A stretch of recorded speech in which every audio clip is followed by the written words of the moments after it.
নমস্কার, আমি চম্পক হালদার। সবাইকে আমার ফ্লোয়িং স্টাডি চ্যানেলের পক্ষ থেকে স্বাগতম। আজকের আলোচনার বিষয় অ্যাপ্রোপ্রিয়েট প্রেপোজিশন। পূর্বের সেটের মতো আজও 10টি গুরুত্বপূর্ণ প্রশ্ন রাখা হয়েছে, সম্পূর্ণ এক্সপ্লেনেশন সহ। আশা করি তোমরা উপকৃত হবে। তো চলো দেরি না করে শুরু করে দিই আজকের অংশটি। তো চলো আজকের প্রথম প্রশ্নটা দেখে নেওয়া যাক। He deals honestly dash his customers. Option to with in of কোনটা মোস্ট অ্যাপ্রোপ্রিয়েট হবে? চলো উত্তর করার চেষ্টা করো। এখানে সঠিক উত্তর হবে অপশন বি, অর্থাৎ with. He deals honestly with his customers. তো চলো এবার এক্সপ্লেনেশনটা দেখে নিই। ডিলের পরে হয় উইথ হতে পারে, না হলে ইন হতে পারে। কোন ক্ষেত্রে আমরা উইথ ব্যবহার করব এবং কোন ক্ষেত্রে ইন ব্যবহার করব চলো দেখে নেওয়া যাক। উইথ আমরা কখন ব্যবহার করব?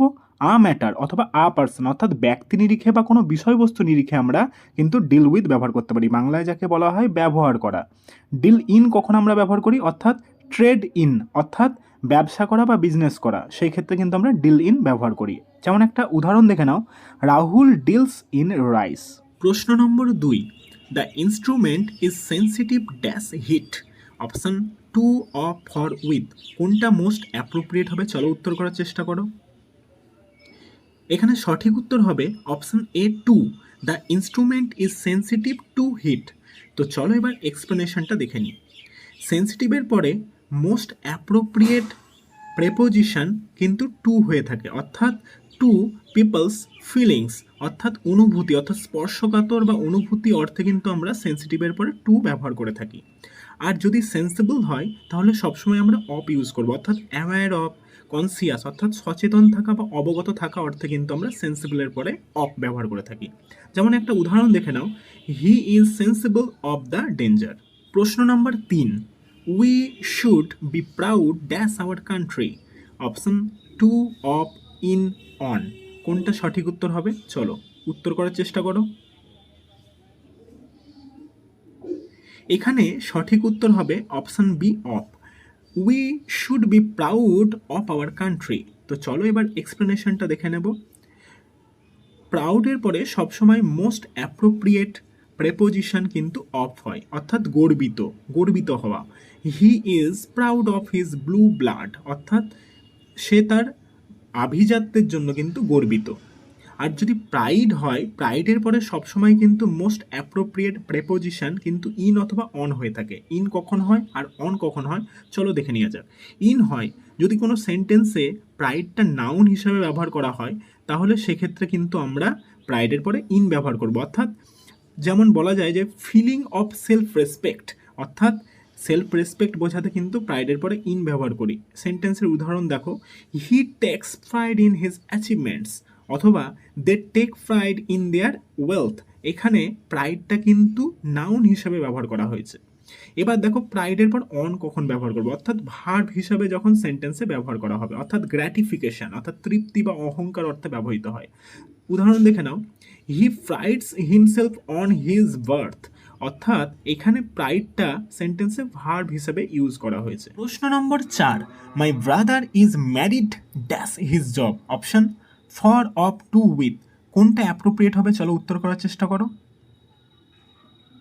এখানে সঠিক উত্তর হবে option C to, my brother is married to his job. তো চলো এবার এক্সপ্লেনেশনে দেখে নেব। ম্যারিডের পরে সবসময় প্যাসিভ ভয়েস হলে টু অথবা উইথ আমরা ব্যবহার করি, আর যদি অ্যাক্টিভ ভয়েস হয় তাহলে কোনোরূপ কোনো প্রেপোজিশন ব্যবহার করা হয় না।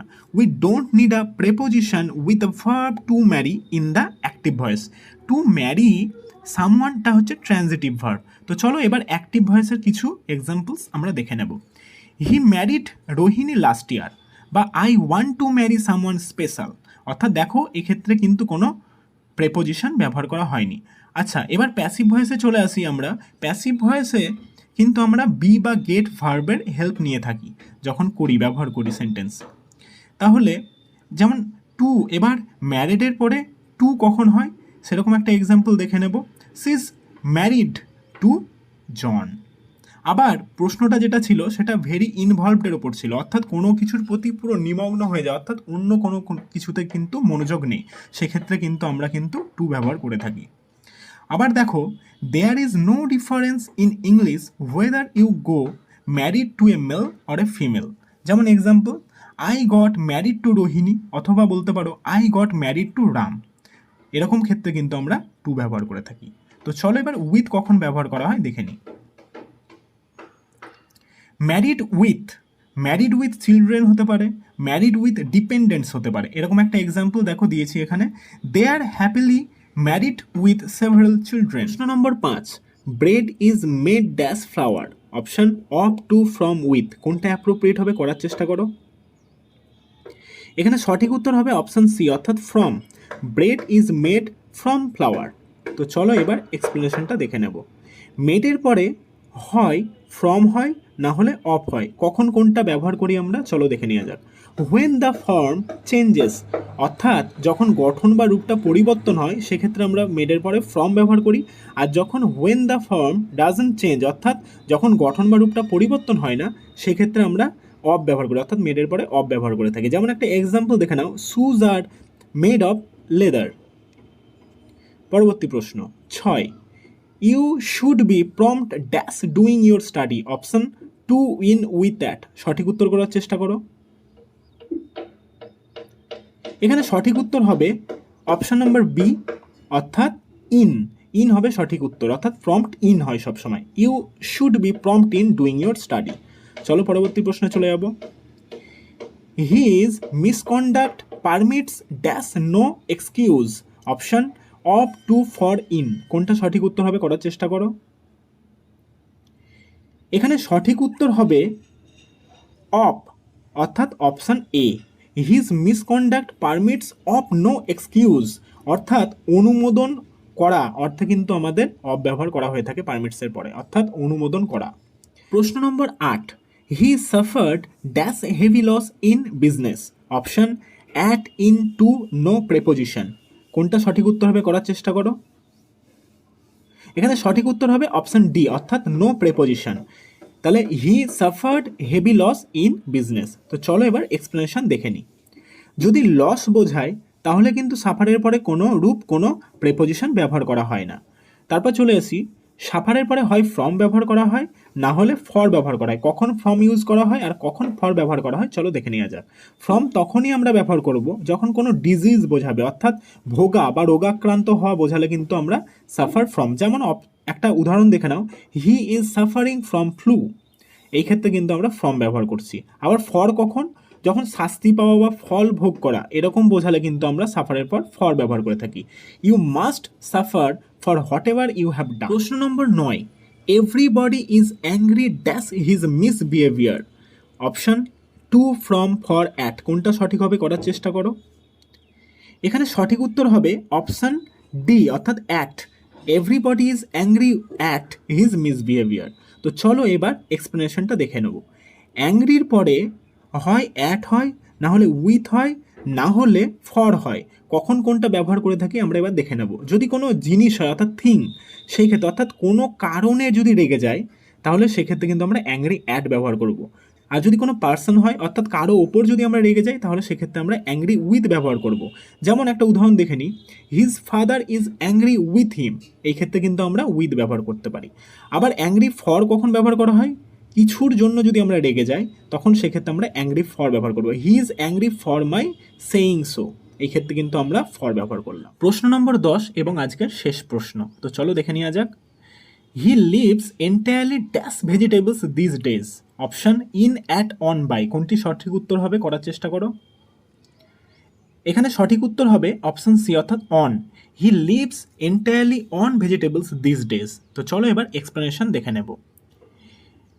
লিভের পরে সবসময় অন ব্যবহার করা হয় কোন ক্ষেত্রে, ফুড, অর্থাৎ কোনো কিছুর ওপর নির্ভর করে বেঁচে থাকা এরকম বোঝালে কিন্তু আমরা লিভের পরে অন ব্যবহার করি। আর লিভ অ্যাট কখন হয় আর ইন কখন হয় এটাও আমরা দেখে নেব, খুব ইম্পর্টেন্ট। কোনো জায়গাকে যদি নির্দেশিত করা হয় অর্থাৎ ইন্ডিকেট করা হয় তাহলে সেক্ষেত্রে আমরা অ্যাট ব্যবহার করি। আর কোনো রিজিয়ন বা কোনো এরিয়া বা কান্ট্রি বোঝালে সেক্ষেত্রে আমরা কিন্তু লিভ ইন ব্যবহার করি। যেমন একটা এক্সাম্পল দেখে নেওয়া যাক, the man lives at Kunjaghata in Baharampur. মানুষটি তোমার বহরমপুরের মধ্যে কুঞ্জঘাটায় বাস করে। দেখো জায়গা নির্দেশিত করা হয়েছে কুঞ্জঘাটা, তার জন্য তার আগে অ্যাড ব্যবহার করেছি। আর বহরমপুরের মধ্যে অর্থাৎ কোনো রিজিয়ন বা এরিয়ার মধ্যে বলা হয়েছে তার জন্য, বহরমপুর যেহেতু তার জন্য তার আগে ইন ব্যবহার করেছি আমরা। তো আশা করি বোঝা গেছে।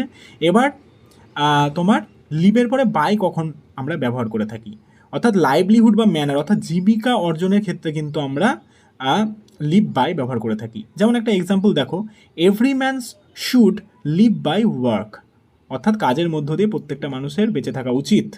তারপরে দেখো লিভের পরে আমরা কখন ফর ব্যবহার করি, অর্থাৎ জীবন ধারণ বা আকাঙ্ক্ষায় থাকা, এরকম অর্থে কিন্তু আমরা লিভ ফর ব্যবহার করে থাকি। যেমন he lives for an ideal.